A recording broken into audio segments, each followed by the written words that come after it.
Imagine perder tudo o que você ama e ainda assim se apegar à sua fé com determinação inabalável. Isso é mais do que um conto antigo. É uma jornada profunda que desafia o cerne da crença humana. Hoje, convidamos você a se juntar a nós para explorar uma das maiores histórias de fé, a história de Jó. Jó era um homem que suportou sofrimentos inimagináveis, mas permaneceu firme em sua confiança em Deus. Sua história não é apenas um relato bíblico, mas um poderoso lembrete da resiliência e força que a fé pode trazer diante das provações mais assustadoras da vida.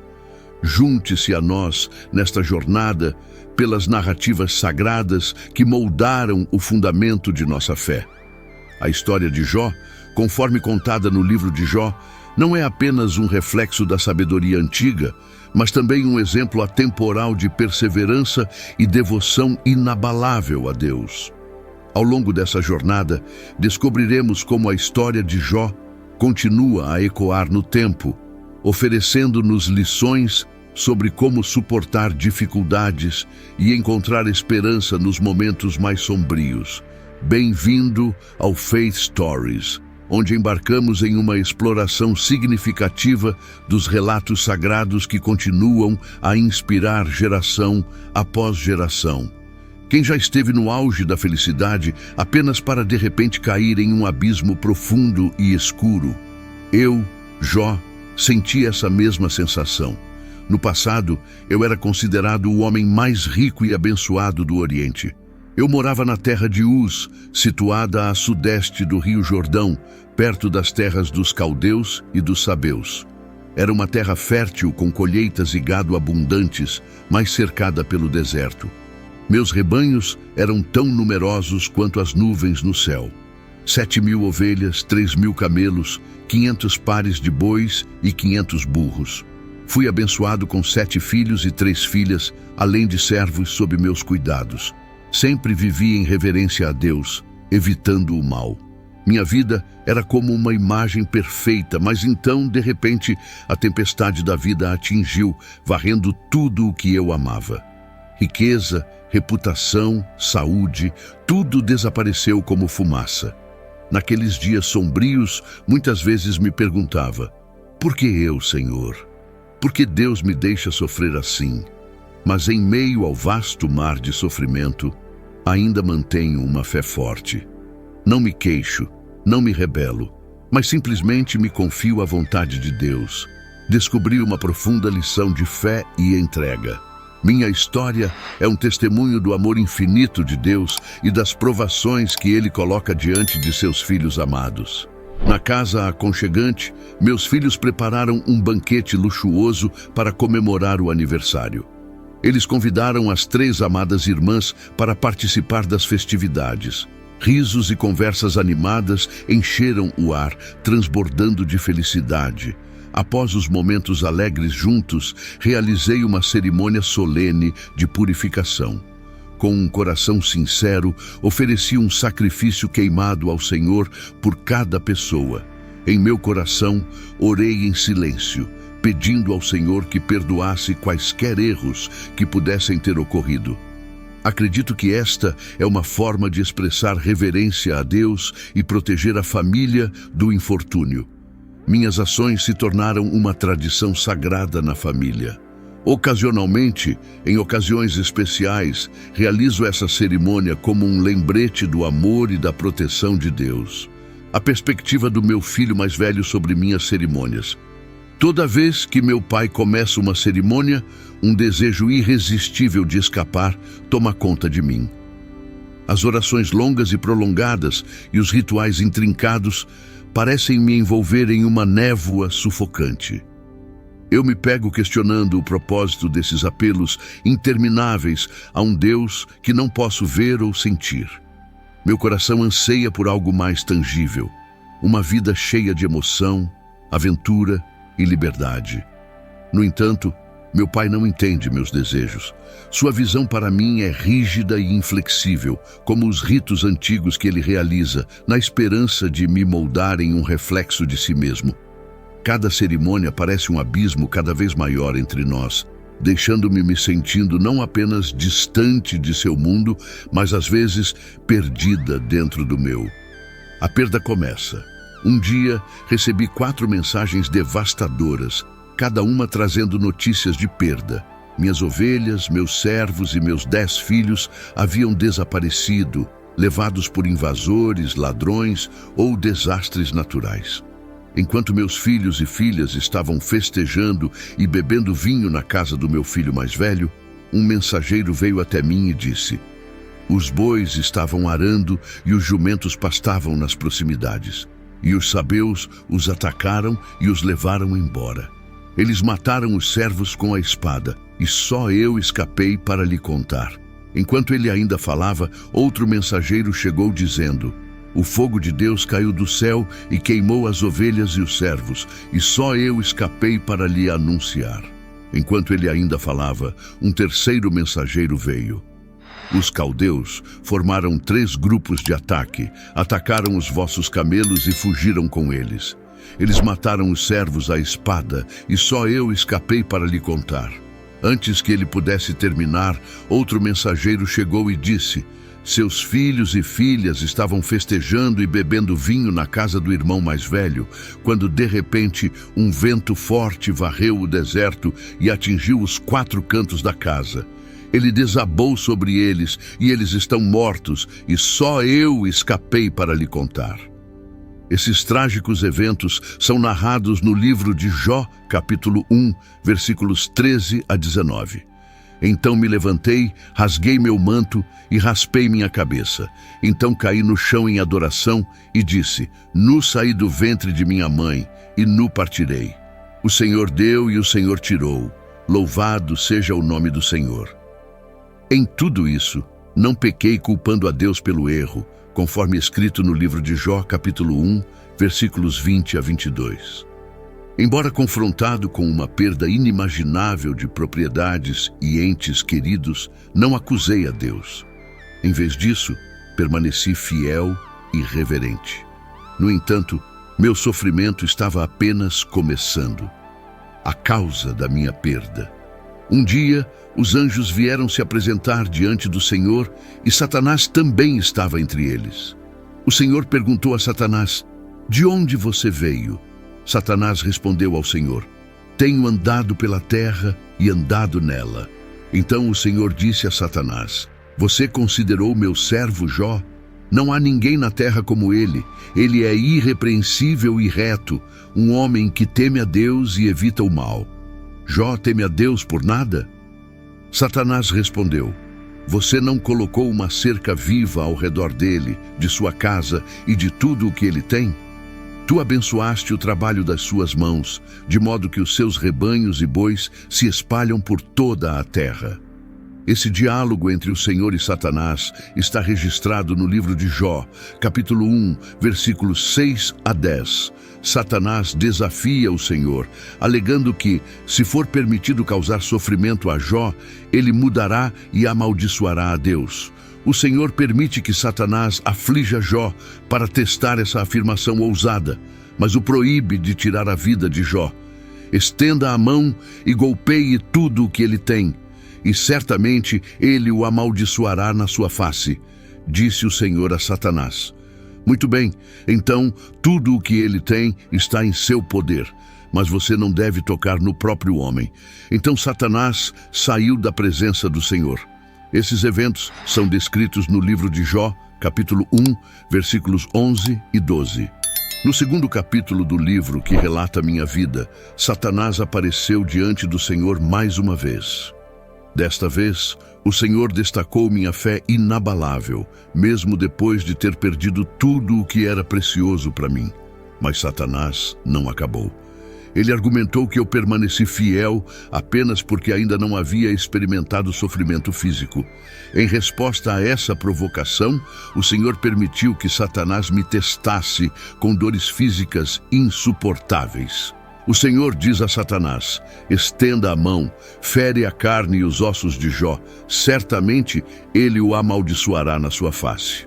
Então, Satanás deixou a presença do Senhor e imediatamente me infligiu feridas dolorosas, desde as solas dos pés até o topo da cabeça. Agora, meu corpo é consumido pela dor. Sento-me em cinzas, segurando um pedaço de cerâmica quebrado para me coçar, na esperança de aliviar a agonia que corrói cada parte da minha carne. Na minha hora mais sombria, me transformei em um louco. Minha capa estava rasgada, meu cabelo desgrenhado e eu me contorcia nas cinzas, meu corpo doendo. No entanto, a dor física não era nada comparada à angústia em minha alma enquanto eu via tudo desmoronar. Minha esposa, antes meu firme apoio, agora me repreendia, acusando-me de abandonar a Deus. Minha esposa se aproximou com os olhos vermelhos e a voz trêmula. Amaldiçoe a Deus e morra. Por que o céu nos tratou com tanta crueldade? Você ainda acredita nele? Olhei profundamente em seus olhos, cheios de lágrimas. Meu coração de partir o coração. Eu sabia que ela estava sofrendo profundamente, mas não pude fazer o que ela pediu. Você fala como uma mulher estúpida. Devemos aceitar coisas boas de Deus, mas não problemas? Como você ainda pode dizer essas coisas? Olhe para nós. Perdemos tudo. Nossos filhos, nossa riqueza, nossa saúde. O que você ainda tem? Ela gritou, lágrimas escorrendo pelo rosto. Eu disse, eu ainda tenho minha fé. Acredito que Deus nunca me abandonará. Suas palavras perfuraram meu coração como facas. Mas mesmo no meu momento mais desesperador, não guardei ressentimento. Eu sabia que tudo acontece por um motivo. O Senhor dá e o Senhor tira. Mantive-me firme em minha fé, acreditando que Ele me guiaria através dessa tempestade. Quando meus amigos íntimos, Elifaz, Bildade e Zofar, souberam da agonia que eu estava sofrendo, correram para o meu lado. Esses amigos mais velhos e experientes não puderam conter sua tristeza quando viram minha condição trágica.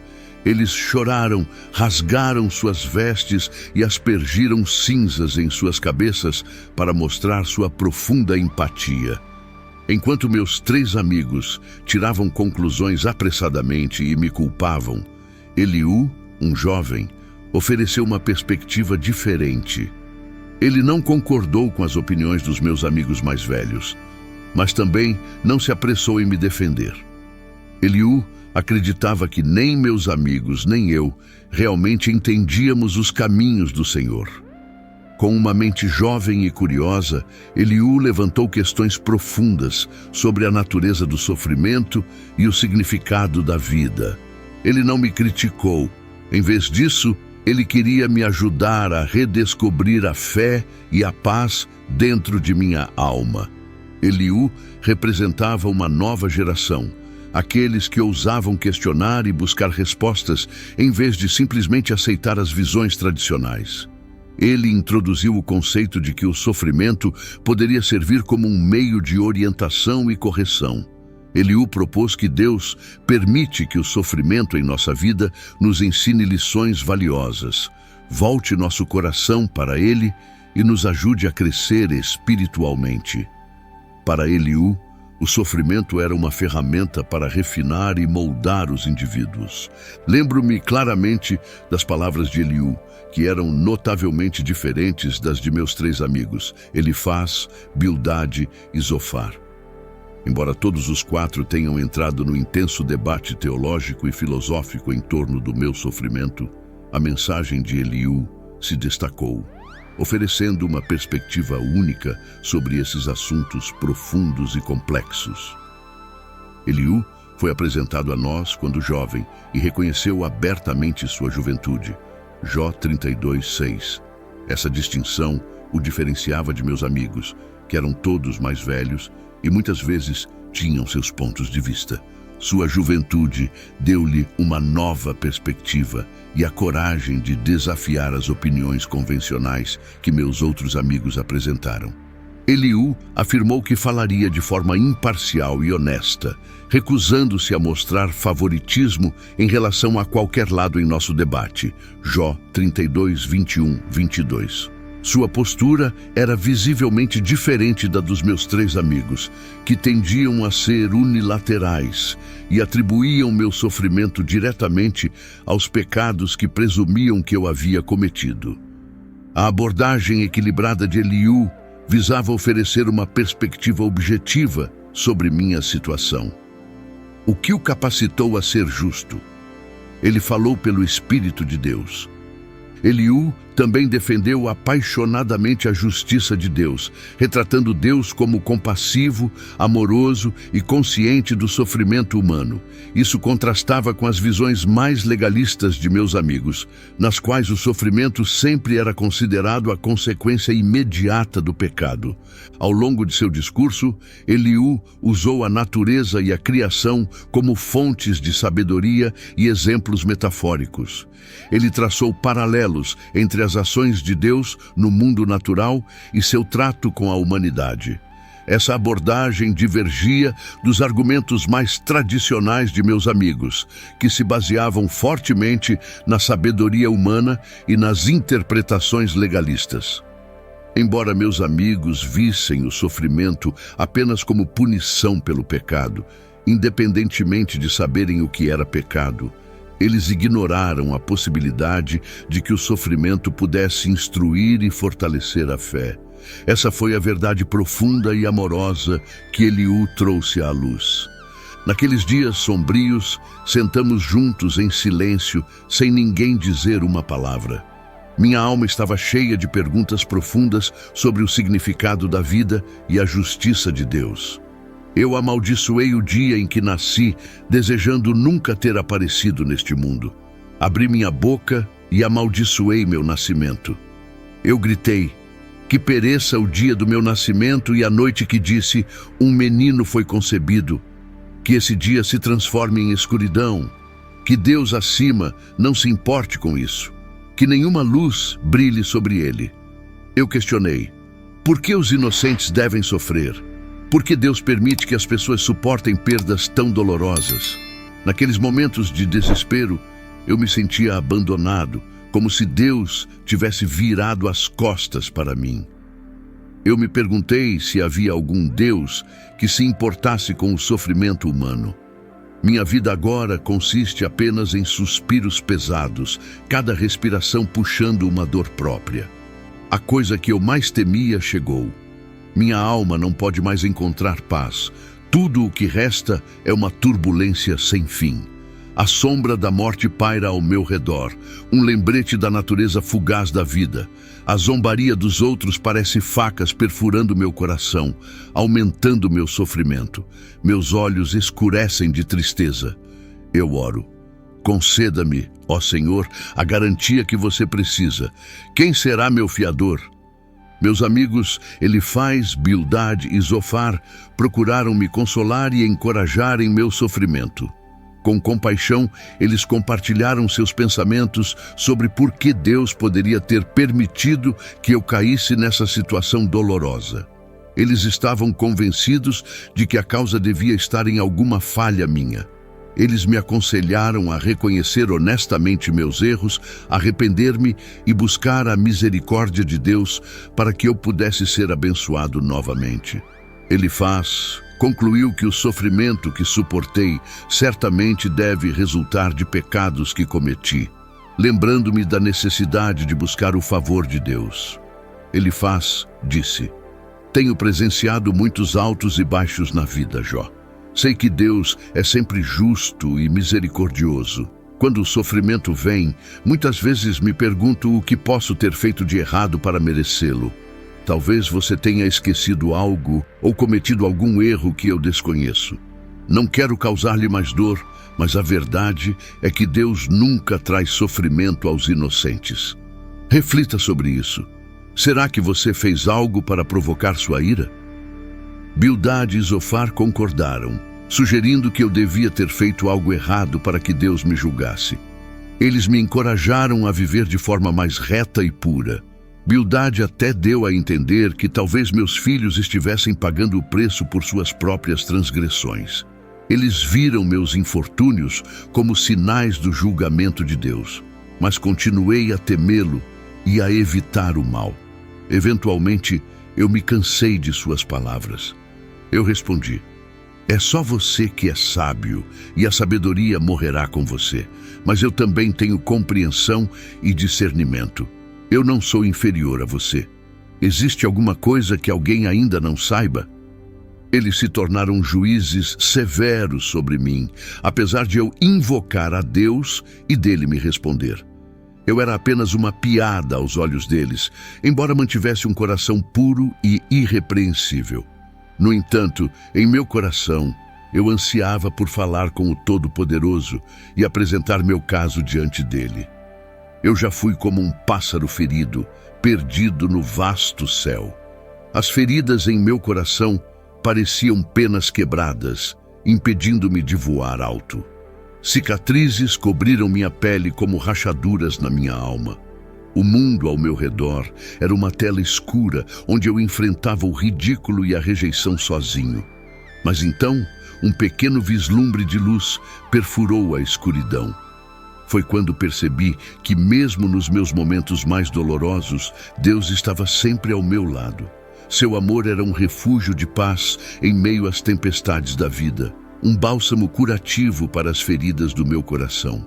Eu costumava me perguntar, por que eu? Por que suportar tanto sofrimento? Mas então entendi que Deus tem um plano único para cada um de nós. Embora o caminho à frente ainda possa trazer desafios, acredito que tudo acontece por um motivo. O sofrimento me fortaleceu, ajudando-me a valorizar o que tenho. Ele é o bom pastor, sempre cuidando de mim e protegendo-me. Não importa onde eu vá ou o que eu faça, sempre me sinto seguro com Ele ao meu lado. Quando tive a chance de falar com Deus, não foi nada como eu havia imaginado. Eu ansiava por ouvir sua voz, e agora minha oração foi respondida. Deus falou dizendo: quem é este que obscurece os meus planos com palavras sem conhecimento? Prepare-se como um adulto, vou questioná-lo, e você me responderá.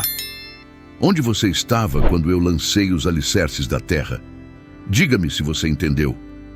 Abaixei a cabeça, respondendo humildemente: eu sei que você pode fazer todas as coisas. Nenhum propósito teu pode ser frustrado. Falei de coisas que não entendia, coisas maravilhosas demais para eu saber. Então Deus orientou meus amigos a oferecer sacrifícios queimados e me disse para orar por eles, porque eles o haviam entendido mal. Deus restaurou minha fortuna, até dobrando o que eu havia perdido. Ele abençoou o resto da minha vida ainda mais do que o começo. Minha história de dor e recuperação termina aqui. Portanto, a questão é, por que Deus permitiu que Satanás testasse Jó? Deus permitiu que Satanás testasse Jó para provar sua fidelidade e fé. Por meio dessas provações, Deus queria que todos vissem que Jó não desistiria de sua fé, apesar das dificuldades pelas quais teve que passar. Isso também serve para demonstrar que Deus conhece seus filhos e que todos eles são capazes de manter a fé em circunstâncias difíceis. No final, Jó foi recompensado por sua perseverança. A história de Jó levanta uma questão antiga. Por que as pessoas boas sofrem? Jó, um homem justo, perdeu tudo, desde riqueza e família até sua saúde. Isso leva muitos a questionar a justiça da vida. No entanto, a história de Jó não fornece uma resposta clara a essa pergunta. Em vez disso, abre nossas mentes para ver que o sofrimento é uma parte inevitável da vida. E às vezes não podemos entender completamente as intenções de Deus. A história de Jó também destaca o papel essencial da amizade na vida. Inicialmente, os amigos de Jó vieram confortá-lo, mas depois o culparam e ofereceram conselhos equivocados.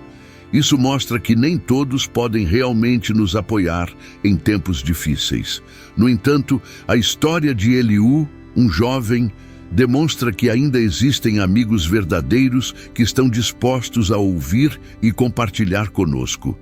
A história de Jó oferece várias lições importantes.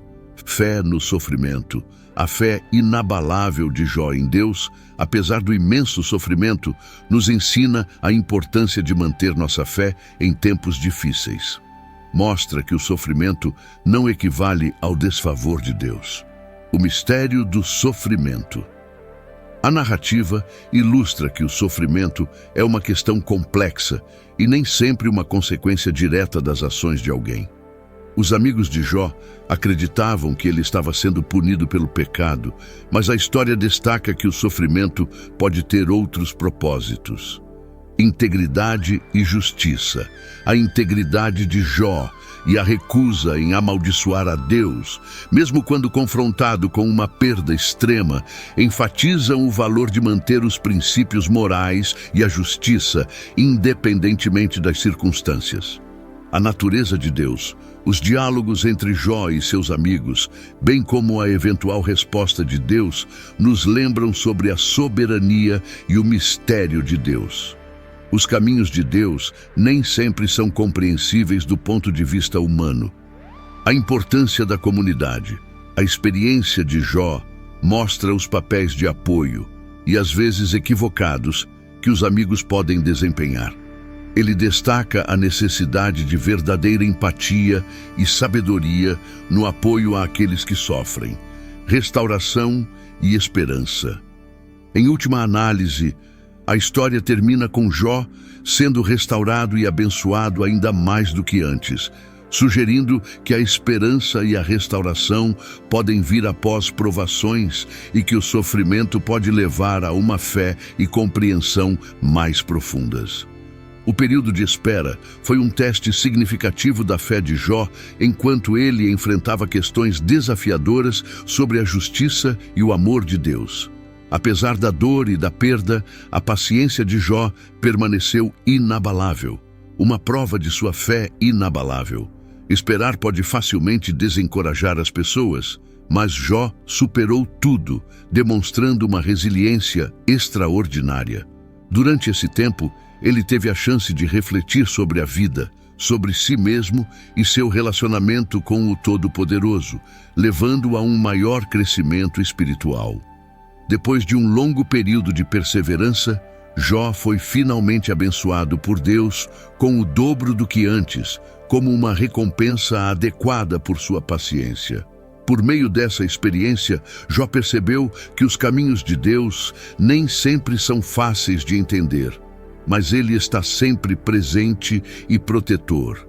A história de Jó nos lembra, em nossa vida moderna acelerada, que a paciência é uma virtude preciosa. Ao enfrentar desafios, devemos aprender a ser pacientes, confiar no futuro e buscar um significado mais profundo na jornada da vida.